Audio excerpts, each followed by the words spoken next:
we are doing this session is, as he said, கொஞ்சம் exam ஃபியரை விட்டு நம்ம வெளியில வரணும். எக்ஸாம் வந்து ஃபியராகவே இருக்கு.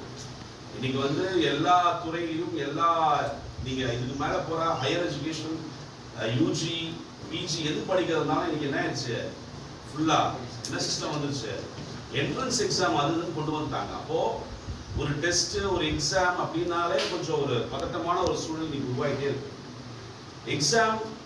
எக்ஸாம் டெஸ்ட்லாம் ஏன் வைக்கிறாங்க அப்படின்னா, நீங்க படிச்சதை எந்த அளவுக்கு நீங்க ரீகலெக்ட் பண்ணி எந்த அளவுக்கு உங்களுக்கு புரிஞ்சிருக்குன்னு பார்க்கறதுக்காக தான் அந்த டெஸ்ட் எக்ஸாம்ல. ஆனா இன்னைக்கு அது என்ன ஆயிடுச்சு, பேர்டனா மாறிடுச்சு. ஆமா தானே?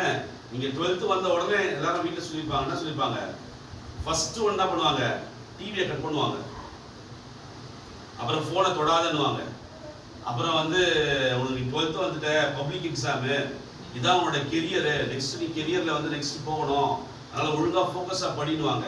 மேல் வீட்டில் இருக்கவங்க கீழ் வீட்டில் இருக்கவங்க ஸ்கூல்ல எல்லா இடத்துலையும் they started giving it too much of pressure on you. That becomes as a stress. Yeah, actually we are into a teaching field. As a teachers எங்களுக்கு பயங்கர ஸ்ட்ரெஸ்ஸாக இருக்கும் சில நேரங்களில். ஏன்னா இந்த பிள்ளைகளை கொண்டு வரணுமே, மார்க் எடுக்க வைக்கணுமே, இப்படியான ஸ்ட்ரெஸ் எங்களுக்கு இருக்கும். We understand the pain of that, you know, from a student side லேருந்து எங்களுக்கு we can able to understand that you have lot of pain.